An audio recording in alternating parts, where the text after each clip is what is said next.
Hello everyone, आप सभी का एक नई वीडियो में स्वागत है। काफ़ी बच्चों में कमेंट आ रहे थे सर कि हमें 5वीं 8वीं में जो ग्रेडिंग सिस्टम है उसको प्रतिशत में बदलना बताएं कि जिसको ए ग्रेड आया है, B grade, C grade, D grade, E grade, जो भी ग्रेड है उनको प्रतिशत में कैसे बदल सकते हैं, उनका पता कैसे करें कि कितने प्रतिशत उसके बने। तो इसके लिए मैं आपको ये वीडियो लेके आया हूँ।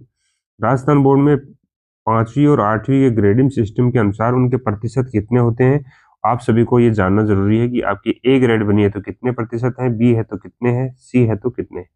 तो समझने की कोशिश कीजिए, वीडियो स्टार्ट करते हैं। सबसे पहला देखो, सबसे पहला है आपके ए ग्रेड ए। इस ग्रेड ए के अंदर दो भाग किए हुए हैं, जिसको ए प्लस बोलते हैं या A1 लिखा हुआ है ना। ये होता है 91 से 100%। 91% से 100% तक जो भी अंक बनेंगे वो ए प्लस में आएंगे। किस में आएंगे? ए प्लस में आएंगे, ठीक है ना। और उसको उत्कृष्ट परीक्षा परिणाम उसका माना जाता है। दूसरा है, इसको ए लिखा होता है, सिर्फ ए लिखा होता है या A2 लिखा होता है, वो होता है 81 से 90। यानी जिस भी स्टूडेंट के 81% बने हैं या 82, 83, 84 यानी 90 तक कोई सी भी संख्या, 81 से लेकर के 90 तक की कोई सी भी संख्या है, उतने प्रतिशत उसके बने होंगे तो वो बहुत अच्छा माना जाएगा और उसको बोलते हैं ए ग्रेड बोलते हैं। A2 को ए ग्रेड बोलते हैं, ठीक है। उसके बाद में आता है B1, तो B1 को बोलते हैं B प्लस। B1 को बोलते हैं B प्लस। ये कब बनता है? 71 से 80% तक, यानी 71, 72, 73, 80 तक जो भी संख्या है वो B प्लस में आ जाएगी, ठीक है ना। और उसका परिणाम माना जाता है अच्छा। उसके बाद में आता है B2, जिसको अपन सिर्फ B से लिखते हैं, ठीक है। वो होता है 61 से 70%, यानी 61 और 70% के बीच की भी संख्या आएंगी और 61 और 70 भी आएंगे। ये सभी किस में आएंगे? बी में आएंगे, जिसको संतोषजनक परिणाम माना जाता है, ठीक है। उसके बाद में आता है C1, सी प्लस बोलते हैं जिसको।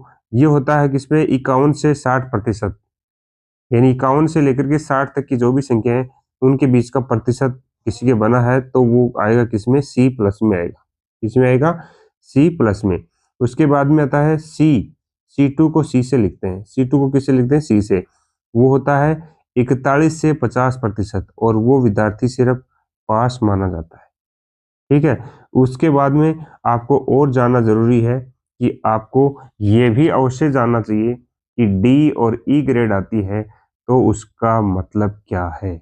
ये जानना बहुत ही जरूरी है और ये आपको काफी हेल्पफुल भी रहने वाला है। जिसके डी ग्रेड है तो वो आता है 33 से 40%, यानी 33% और 40 के बीच के जो भी नंबर है वो डी ग्रेड में आएंगे और वो विद्यार्थी केवल पास स्टूडेंट माना जाता है, सिर्फ पास स्टूडेंट।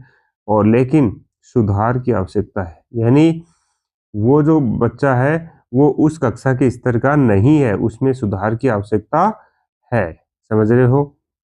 उसके बाद में ग्रेड आती है ई, और ई ग्रेड का मतलब क्या होता है?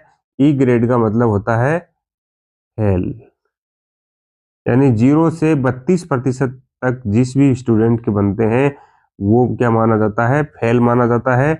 इससे पहले क्या था? उस विद्यार्थी को चाहे ई ग्रेड आती हो तो भी उसको पास कर दिया जाता था, लेकिन इस वर्ष से ये निर्णय लिया गया है जिस स्टूडेंट के ई ग्रेड बनी है उसको फेल माना जाएगा और उसे दोबारा एग्जाम देने की जरूरत होगी। देखिए, साथ में पढ़ने की कोशिश कीजिए।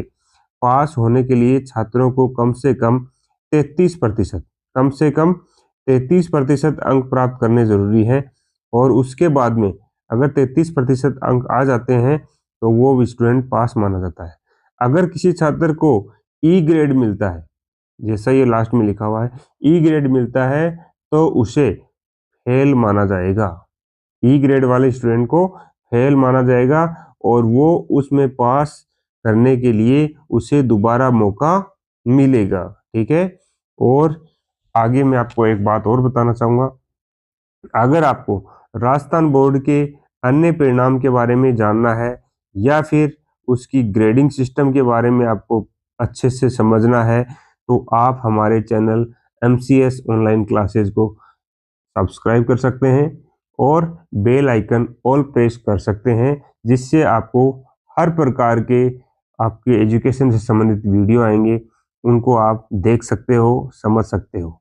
ठीक है, तो मिलते हैं नेक्स्ट वीडियो में, तब तक के लिए धन्यवाद। जय हिंद, जय